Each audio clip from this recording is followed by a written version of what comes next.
Hey friends, welcome back to the Enough Mom podcast. I'm Jennifer Bryant. I'll be your host today, and we are on episode 115, Breaking Free from Shame, Why Your Courage Matters. Okay, this past weekend was kind of a blur for me, and I'm going to tell you why I'm coming off of this huge high right now that has also left all of our family pretty exhausted. My kids compete in speech and debate, and we had a weekend-long tournament full of kids. There were close to 70 competitors this time. 70 nervous teenagers trying to work on public speaking in front of adults, in front of 3 judges at a time.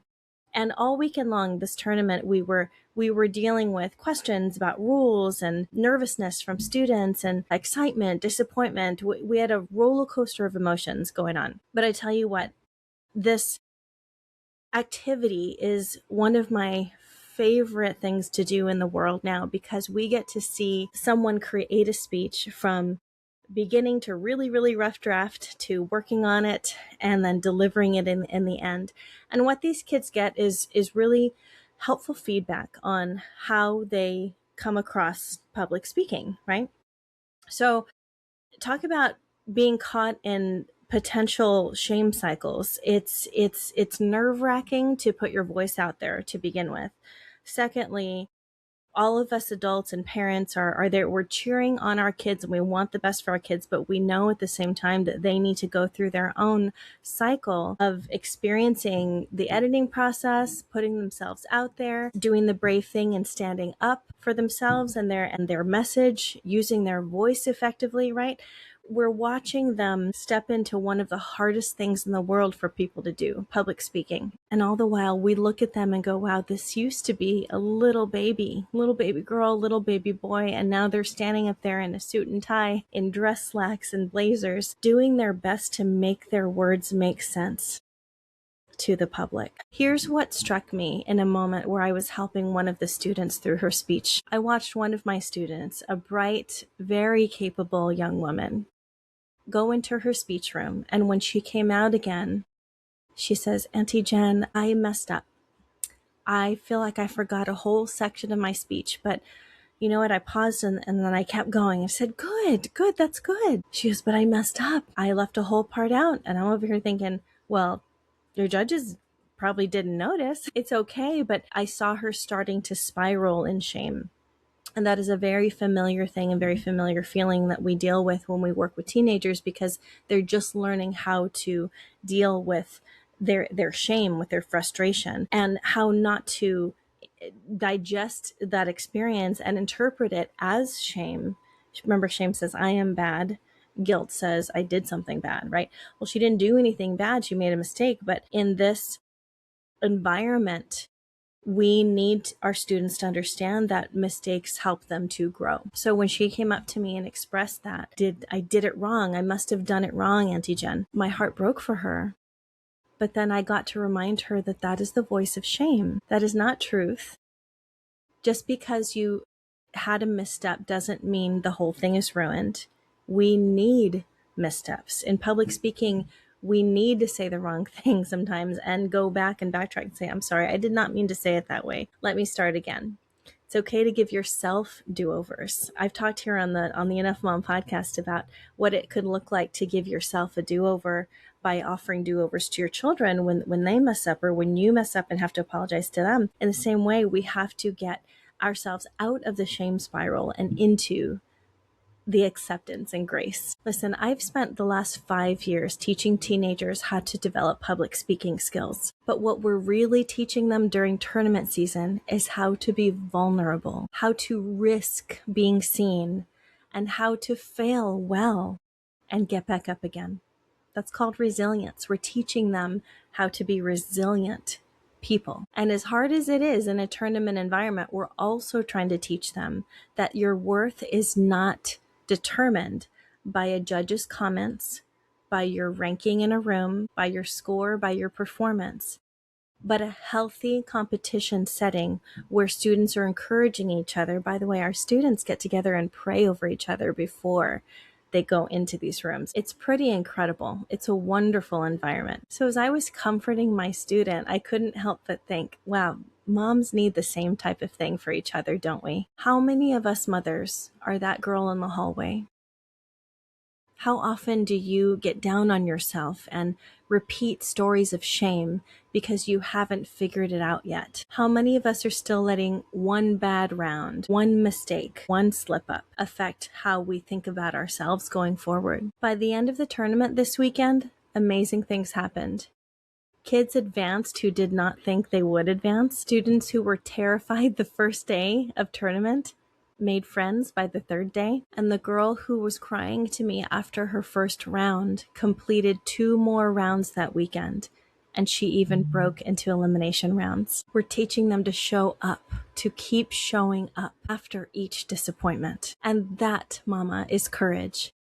It's not the absence of fear or failure. It's showing up vulnerably anyway. What is that voice telling you that you're not good enough?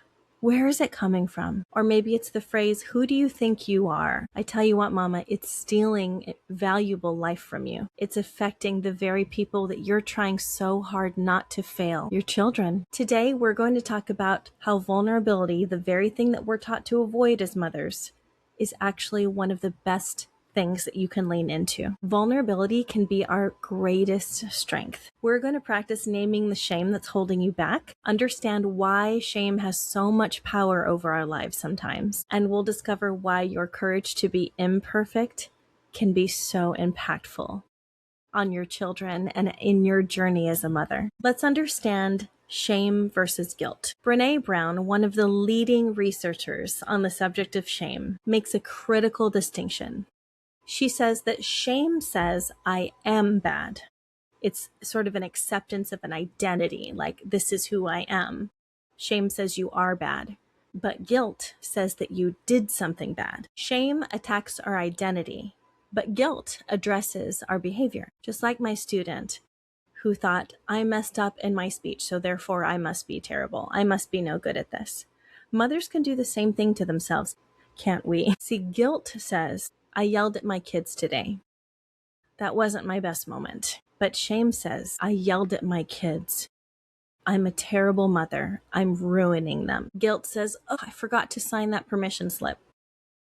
Shame says, oh, I can't get anything right. Everyone else remembers these things. There must be something wrong with me. Something important I've learned as a coach in speech and debate over these years is that the students who do well in advance are never the ones who don't make mistakes. They're the ones who make the most mistakes and choose to learn from them. The students who I coach, even privately, are the ones who are interested in growing the most.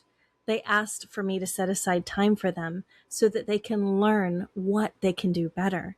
They don't sit for very long in their mistake or in their potential shame. They say, okay, I tried that, but I want to try something different. And I'm going to reach outside of myself and ask for extra coaching. These students say, that round didn't go very well. They don't say, I'm not a good speaker. They give themselves the chance to start again. And we can too, Mama. Every moment of every day is a new chance to start again. I had a mom share with me recently that she yelled at her children and she was recognizing the feeling she was having in the moment. She's trying to practice more self-awareness when she's in that moment of anger. And she's going, okay, the moments that I lose it on my kids are usually the moments when I haven't had enough water that day. I hadn't taken my vitamins. Basically, she's saying I hadn't taken care of myself very well. And I notice how that affects my attitude toward my kids. I can see how that would be a thing, right? It's often the outside stressors, whether they're happening to us or whether it's something inside of us that's causing us to not be quite settled, not quite peaceful. I started this podcast because I have watched too many incredible women shrink themselves smaller and smaller and smaller and give up on themselves, give up on their dreams, give up on finding better ways to cope with their newfound parenthood. All because of shame, all because they're listening to these voices in their heads, or there's something stuck maybe from their childhood that they're still believing lies about what it takes to progress forward. They're accepting shame stories like, I've always been like this, I'm not going to learn. Or, yes, my parents or my coach or my teacher or whoever said this about me then, it must still be true. This is just who I am. Or maybe it's mamas who haven't pursued dreams yet because you're afraid that that critical family member is going to say, who does she think she is for? Da, da, da, da, da, da, da. First of all, that family member has probably not had anything good going for themselves that they feel the need to cut other people down. But goodness, that's a whole other episode. We're going to talk about how to answer those negative voices. But the bottom line is, what stories have you been listening to? Which narratives have you been believing about your ability to progress, your ability to change or to learn? Because that's up to you, mama. That is completely up to you. And as someone who's made a lot of mistakes, someone who has said the wrong thing, right? Anytime you attempt to teach anyone anything, you're always going to be vulnerable to not saying quite the right thing. But that's why you learn. But personally, I just couldn't watch it anymore. I just couldn't watch mothers, women, students go through the shame spiral anymore. I have to speak up. I have to speak up. So a lot of what I'm going to talk about in this podcast has to do with answering the voices that we keep believing that keep us held back from what we're supposed to be doing. Just like I can't let my speech students let one bad round define them, I cannot watch mothers let shame steal their lives. Here are the common shame messages that mothers carry. I'm never good enough. Who do you think you are to want more than what you have? Good mothers don't struggle like this. Everyone else has it figured out. If they really knew me, they'd see I'm a fraud. We call that imposter syndrome. Or I should be better at this by now. Here's the devastating cost of shame. In speech and debate, we teach students that avoiding hard things doesn't protect them, it actually limits them. The student who refuses to compete never develops the safety and resilience that they need to develop in life. And that only comes by doing difficult things, pushing past your fear and doing it scared. Shame kind of works the same way. It doesn't just make you feel bad. It fundamentally changes how you choose to live your life. It changes who you become, what you pass on to your kids, and how you see yourself as a person. So here are a few pitfalls of living in shame. Number one, it's easier to stay stuck in controlling relationships when you keep believing your shame cycle. When shame convinces you that you are not worthy of anything better, you tolerate relationships where you're diminished, where you're criticized, and where you're controlled. You start to believe that you deserve to be treated that way. Maybe you've believed the idea that, well, glad someone wants me, I should be grateful for this, even though I'm being treated like dirt. When you stay stuck in a controlling relationship, you allow partners, friends, coworkers, family members, or friends to let you be treated in a way that you would never accept for your own daughter, most likely, because shame says, this is all you deserve. Don't you dare ask for more, because that would mean you're being ungrateful. And that's just a lie, mama. That's a lie. You don't deserve to be treated any way but with respect, because you are a valuable human being and your kids are watching. They are watching and they're determining that this is what love looks like. They are developing their own blueprint for what they should tolerate in relationships. Here's the second pitfall of living in shame: chronic people pleasing. See, shame drives us to earn other people's worth through constant approval. You say yes when you really want to say no. You sacrifice your needs, your dreams, your preferences, your desires, because other people are somehow more deserving than you. You've believed the shame cycle for so long that you're not willing to ask for anything else outside of what you have. You sacrifice your boundaries to keep everyone else comfortable, because making them uncomfortable with your opinions and needs would mean that you're being the bad person somehow, in some twisted, weird way. But it doesn't have to mean that, mama. It's like a debate student who only argues one side, the side that they think what the judge wants to hear, instead of developing their own critical thinking. They might win a few rounds, but they're never going to find their own voice. See, judges are looking for genuine argumentation. They're looking for the student who has actually thought about this topic and can make their own connections instead of being the robotic, I'm just being told what to say from this script, That's never a convincing argument.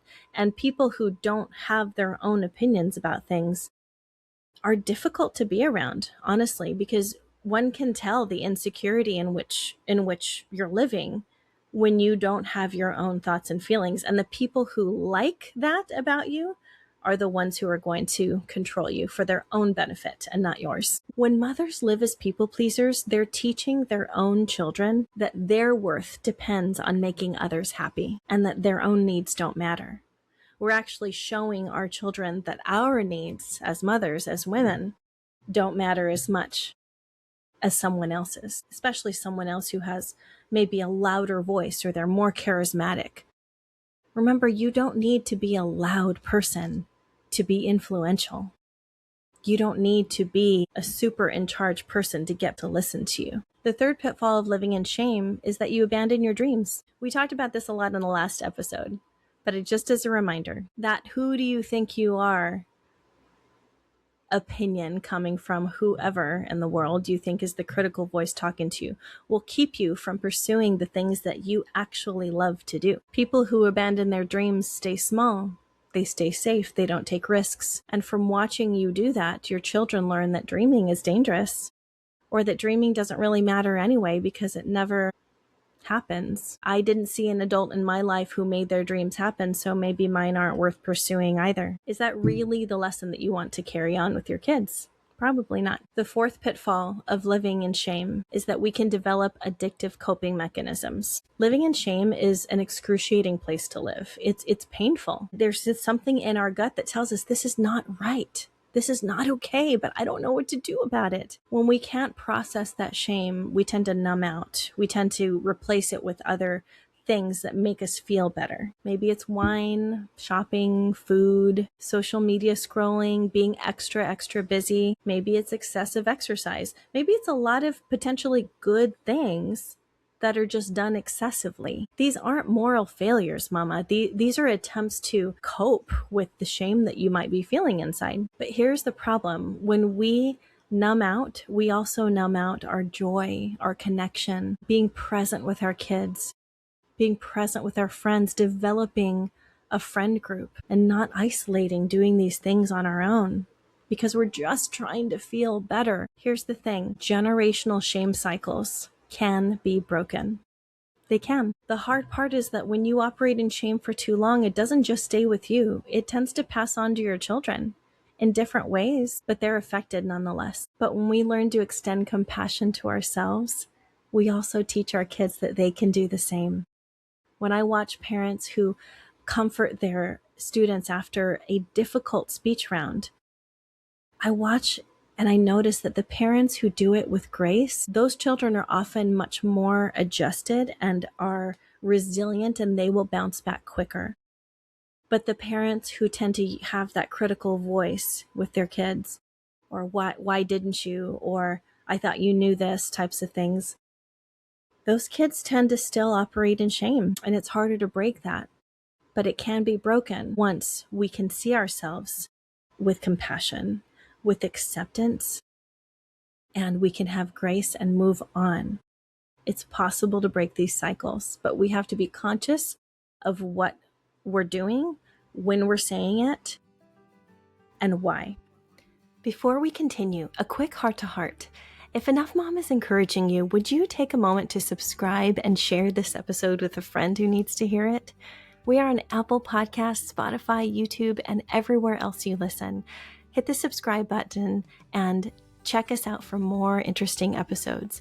It takes so much time and equipment to make this happen, and I would be honored if you decided to support Enough Mom through Ko-Fi. Even a small $5 a month contribution helps tremendously. You'd basically be buying me a coffee to keep this show running. Thank you so much for being here. And remember, Mama, you are enough. Let's get back to our chat. Remember, Mama, you are the first influencer in your children's lives. The foundation of their identity is shaped in our homes and the way that we talk to them, and that comes from the way that we talk to ourselves. We are the ones who model worthiness, vulnerability, creativity, and courage. And this is why your healing matters so much, not just for you, but for future generations. Your children are learning to be human. They're learning to be vulnerable by watching you. And I don't say that to put undue pressure. I say that because we have the incredible opportunity to show these things to our kids. But we have to decide that we're worth it. First, we have to decide that. And then we get to pass it on. Brene Brown said something that changed my life. She said, vulnerability is our most accurate measurement of courage. Not confidence, not certainty, not perfection, vulnerability. Being willing to put ourselves out there, to risk it all and not be able to predict the outcome. Remember, we can only control what we put in, not what comes out of it. Our culture can often inadvertently teach us that vulnerability means weakness, that exposure is dangerous, that risk should be avoided. And of course, when we've got all this negativity bias going on in our brains and we're just being the mama trying to protect people, of course, we can lean in that direction sometimes. But as your kids get older, you need to practice allowing them to take safe risks. That kind of sounds like an oxymoron, doesn't it? They need to take healthy risks, is another way to put that. Vulnerability actually looks like this. It's saying, I don't know. When you don't know, it's asking for help when you need it. It's showing up imperfectly and letting your kids see that you're human. It's pursuing your dreams even when your success isn't guaranteed. It's setting boundaries even when it disappoints people. It's being honest about your struggles instead of pretending that everything's fine. And it's apologizing to your children when you make a mistake. Brene Brown says that empathy is the antidote to shame. Shame thrives in secrecy, in silence, in pretending something's not there when it is and stuffing it down when you don't want to deal with it. Shame grows when we use coping mechanisms to sort of put over it, like we throw blankets and blankets and blankets over the problem instead of uncovering it and dealing with it. So here's one lesson that I'm taking from my tournament experience with these teenagers. Every single teenager has to stand in front of strangers and give their speech. Their words are their own. Their message is often close to their hearts. So they're risking a lot by putting words out there, or it may feel to them like they're risking a lot because they're risking rejection of their ideas. Don't we risk that every time we go into a new situation or maybe a new relationship, or we're getting to know someone and we're like, oh, I don't know if this is quite the good fit, or if I'm being received well. And every one of us can have thoughts like that, but it's when we start to ruminate and we try to control the outcome a little too much instead of just saying, I can only give what I can give to the situation, and I don't need to keep chasing the outcome, because shame will tell us unless you catch that end goal, you didn't do it correctly. It's shame is kind of an all or nothing. It's like black and white thinking, and we don't need to stay caught up in that. It's just going to drive us more crazy. That's why it's so important for us to come into each other's stories, to share our struggles. I encourage students all the time, write a speech about something you've struggled with, because that is what people can connect to the best, is common struggles, not always common victories. The victory is sort of the icing on the cake, right? If you're telling a story about something you struggled through and overcame, it's more relatable when you talk about the fear and the pain that was behind that, because people connect with that. It's harder for people to connect when someone's saying, I do this right all the time. And that's kind of my goal here at Enough Mom. It's like, I want to share with you all the times that I have felt unworthy, not good enough, insecure about entering into new situations, when I've messed up with my kids and said the wrong thing and had to go back and apologize. I want to normalize struggle instead of saying, come on, Mom, you can do it, and your kids need you, and all the cliche things that we don't quite believe people when they say, well, you don't know my struggle, Jen, or else you wouldn't be saying this. I know I don't know your struggle. You don't know mine. I don't know the next person's, until we're willing to put ourselves out there and share honestly, without expecting much in return. I don't think any of us are really looking for pity, or I hope not, at least, because pity doesn't take us very far. It's the connection, the empathy, the me too. I've been there too. I've walked in your shoes. I understand. Empathy is what cancels out the shame. I needed this message as much as you might need to hear it. I needed another mom to come alongside me and say, you can be a good mother and still struggle. You can pursue your calling and still make mistakes. You can be enough exactly where you are because you are still growing into the person you're meant to be. So here's how we connect the 3 pillars of Enough Mom: courage, confidence, and calling. Courage. Courage is the willingness to be vulnerable, to risk being seen, to try even when you might fail. Confidence. Remember, confidence is not the absence of doubt. It's the knowledge that you're worthy regardless of the outcome, and that one bad round does not make you a bad person. And finally, calling. Calling is the unique contribution that you are meant to make. Calling is the one that shame has been trying to keep you from. Calling is the dreams that you've been afraid to pursue. So what if the thing that you're most afraid of, being vulnerable, being seen as weak, taking up too much space, whatever it looks like for you? Because here's what I've learned from watching teenagers do the hard thing in public speaking, in putting themselves out there. I've learned that these kids don't need to see perfection. They need to see bravery. They are impacted so much more by watching others struggle behind the scenes and then get up there and do the brave thing. Because we surprise ourselves all the time. All the time. You never know what you're capable of until you step forward and do the hard thing. So let's name our shame stories. Let's find our people, and let's practice vulnerability in small ways. Let's tell a trusted friend, look, I'm really struggling right now. Set one boundary, even if it disappoints someone, and stop apologizing for your boundaries. Try one thing that you've been afraid to attempt. Take one brave step this week, mama, and knock shame right out of your life. You can do it. I'll see you next time.